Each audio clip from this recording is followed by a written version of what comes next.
Para po sa hindi nakakalam, ito po ang 11 anibersaryo ng ating iglesia. Pakibati naman yung ating church ngayon. Happy anniversary po! Actually, hindi naman simbahan yung ating binabati. Tayo mismo kasi tayo yung simbahan mismo. No? Tayo yung tinalaga para maging simbahan ng ating Panginoon. No? So, tayo na yung nagkakatipon, hindi po ako ang speaker ngayon, no? Sapagkat dahil nga anibersaryo natin at maraming pagpapalang ginawa ang Panginoon sa atin, mga breakthrough ngayong taon na ito, kaya napili namin na ang ating maging tagapagsalita ay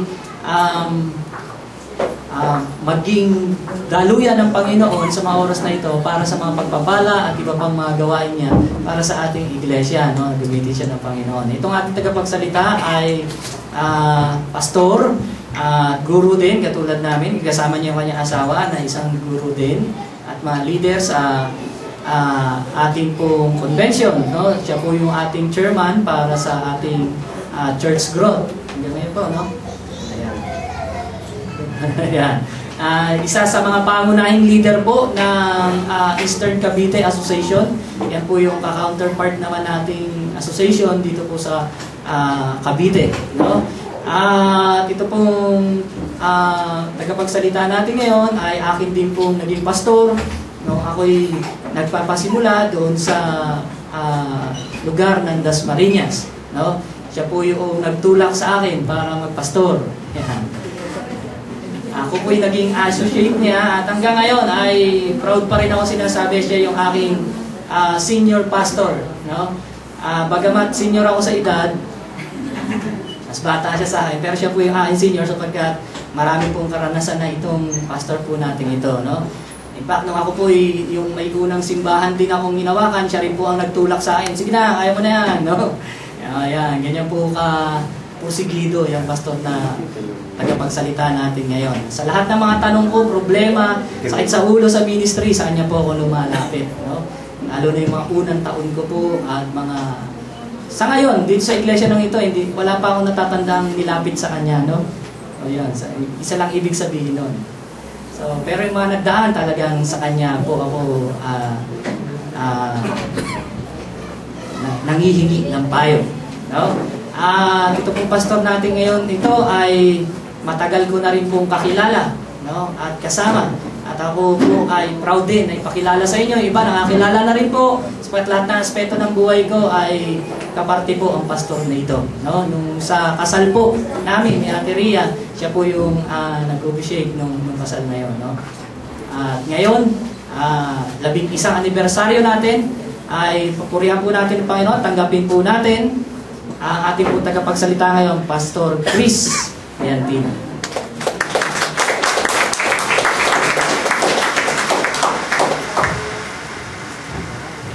Magandang umaga po sa inyong lahat. Isang malaking kaganapan na ma-recognize po ng inyong magagawa. Malaking bahagi po sa buhay ko ang manggagawa natin ito. Nung po ay nagbe-ministeryo doon po sa Dasmariñas Christian Church. Actually, ito po ang aking unang paglabas sa simbahan sa taong ito.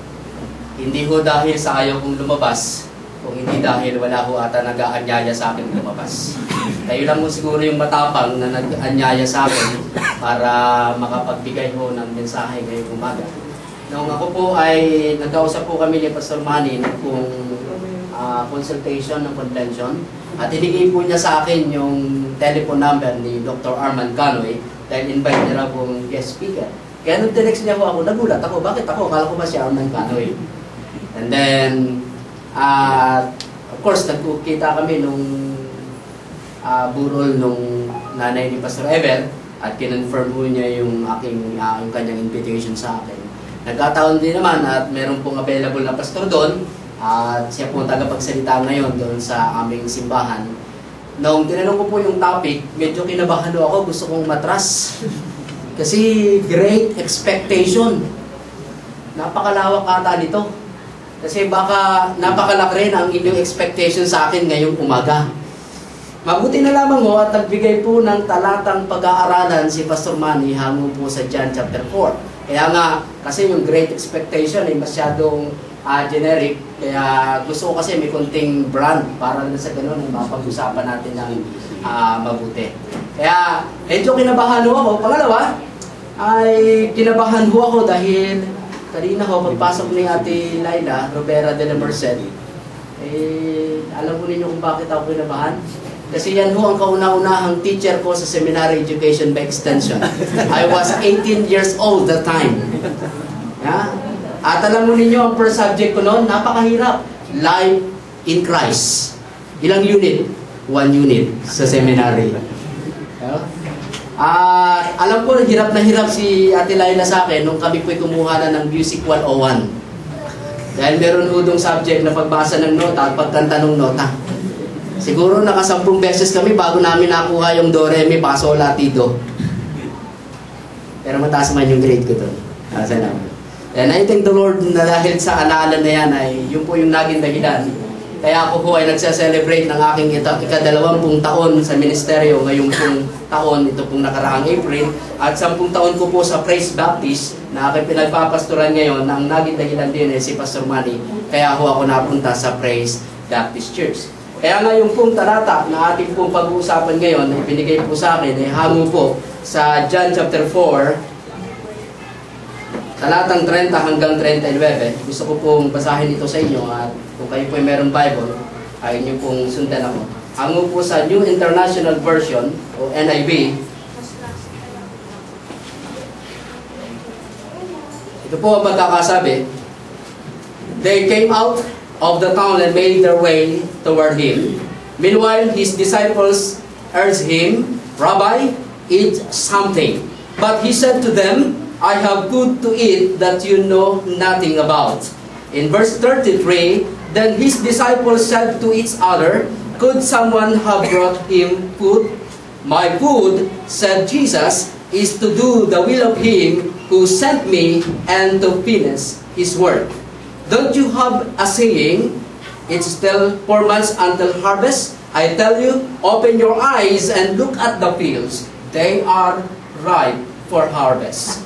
Even now, the one who reaps draws away and harvests a crop for eternal life, so that the sower and the reaper may be glad together. And 37, thus the saying, one sows and another reaps, is true. I sent you to reap what you have not worked for. Others have done the hard work, and you have reaped the benefits of their labor. Last verse, many of the Samaritans from the town believed in him because of the woman's testimony. He told me everything I ever did. Let us pray. Heavenly Father, once again, kami po ay nagpapasalamat in this wonderful day that you have entrusted to us. Thank you so much, God, sapagkat ang simbahang ito ay nasa ika-11 taon na po ng kanilang pagkaka-establish dito po sa lugar na ito. Dalangin po namin sa aming pag-aaral ng inyong pong mga salita, hinihiling po namin ang inyong banal na espiritu ang magbibigay po sa amin ng talino at kaalaman. Ito po ang aming samo at dalangin sa ngalan ng Panginoon Jesus. Amen. Ang daling ko yung relo ko kasi wala kayong wall clock. Kasi may natutunan ho ako kay Pastor Longpang. Sabi ko niya na nagpastor ako sa Praise Baptist. Kung gusto mo magtagal sa simbahan, dapat maiksi lang yung mensahe. Kaya nasanay ho ako mula noon ang aking mensahe, yung mahaba na lamang na hanggang 30 minutes. At dahil anniversary po ninyo, ay pwede naman siguro mga 2 hours o 1 hour. Yeah? So yun yung pong tema, kapag sinabi po natin great expectation, of course we believe that God, our God is great. So nangihingi po siya ng malaking katugunan sa buhay ng maraming mga mananampalataya. At alam din po natin na ito pong expectation na ito ay lagi pong may kalakip na kung saan ay frustration. Lalo tigit kapag pag-uusapan po natin ng larangan sa pagpapalaki ng mga magulang sa kanyang mga anak. Mga pangarap ng kanyang mga magulang sa kanyang mga anak pagdating ng takdang panahon.